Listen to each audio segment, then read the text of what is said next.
Assalamualaikum warahmatullahi wabarakatuh. Perkenalkan, nama saya Vina Cantika Anggreni dengan NPM 2011060175. Saya dari kelas 3C Pendidikan Biologi. Di sini saya akan menjelaskan tentang materi prinsip-prinsip pemanfaatan media pembelajaran. Manfaat media pembelajaran. Yang pertama, media mampu memberikan rangsangan yang bervariasi kepada otak, sehingga otak dapat berfungsi secara optimal. Yang kedua, media dapat mengatasi keterbatasan pengalaman yang dimiliki oleh peserta didik. Yang ketiga, media dapat melampaui batas ruang kelas. Yang pertama, ada objek terlalu besar, misalnya candi, stasiun, dan lain-lain. Yang kedua, beberapa objek, makhluk hidup, dan benda yang terlalu kecil untuk diamati dengan mata telanjang, misalnya bakteri. Yang ketiga, objek yang dipelajari terlalu kompleks, misal rantai makanan. Yang keempat, media membangkitkan motivasi dan rangsangan untuk belajar. Pemasangan gambar-gambar, pemutar balik film, mendengarkan rekaman atau radio merupakan rangsangan yang membangkitkan keinginan untuk belajar. Yang kelima, media memberikan pengalaman yang integral atau menyeluruh dari sesuatu yang konkret maupun abstrak. Sebuah film atau serangkaian foto tentang Candi Borobudur misalnya dapat memberikan informasi yang konkret tentang wujud, ukuran, lokasi, dan sebagainya. Beberapa prinsip dalam pemanfaatan media pembelajaran. Yang pertama, tidak ada satu media pun yang paling baik untuk semua tujuan. Yang kedua, media adalah bagian integral dari proses pembelajaran. Yang ketiga, media apapun yang akan digunakan, sasaran akhirnya adalah untuk memudahkan belajar peserta didik. Selanjutnya, pemilihan media harus objektif, yaitu berdasarkan pada tujuan pembelajaran, tidak didasarkan pada tujuan pembelajaran, tidak didasarkan pada kesenangan pribadi staf pengajar.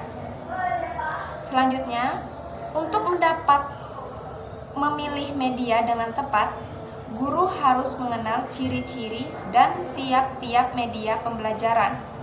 Yang ketiga, pemilihan media pembelajaran harus berorientasi siswa yang belajar.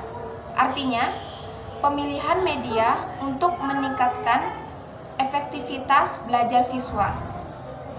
Selanjutnya, pemilihan media pembelajaran harus mempertimbangkan biaya keadaan, ketersediaan bahan media, mutu media, dan lingkungan fisik tempat siswa belajar. Model interaktif pembelajaran yang menggambarkan pemanfaatan media pembelajaran. Yang pertama, ada proses pembelajaran pada tempat dan waktu yang sama. Yang kedua, proses pembelajaran pada waktu yang sama namun pada tempat yang berbeda, yang meliputi interaksi pembelajaran dengan menggunakan media telekomunikasi. Media yang digunakan misalnya telepon dan faksimili. Yang kedua, ada interaksi dengan menggunakan media non-interaksi. Contohnya yaitu siaran program radio dan siaran televisi. Selanjutnya ada proses pembelajaran dalam waktu yang berbeda, namun pada tempat yang sama. Yang keempat, ada proses pembelajaran yang berlangsung pada waktu dan tempat yang berbeda. Ada beberapa prinsip umum yang perlu kita perhatikan dalam pemanfaatan media pembelajaran. Yang pertama, setiap jenis memiliki kelebihan dan kelemahannya masing-masing. Tidak ada satu jenis media yang cocok untuk semua proses pembelajaran dan dapat mencapai semua tujuan belajar.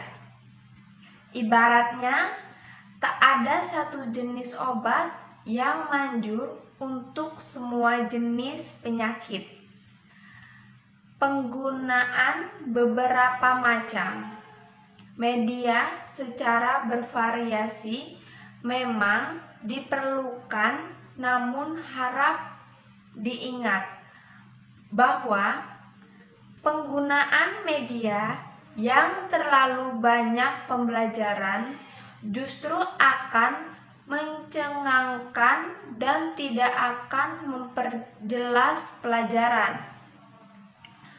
Oleh karena itu, gunakan media seperlunya, jangan berlebihan. Penggunaan media harus dapat memperlakukan siswa secara aktif. Lebih baik menggunakan media yang sederhana yang dapat mengaktifkan seluruh siswa daripada media yang canggih, namun justru membuat siswa terheran-heran. Sekian yang dapat saya sampaikan. Jika ada salah kata, saya mohon maaf. Kepada Allah saya mohon ampun. Saya akhiri. Wassalamualaikum warahmatullahi wabarakatuh.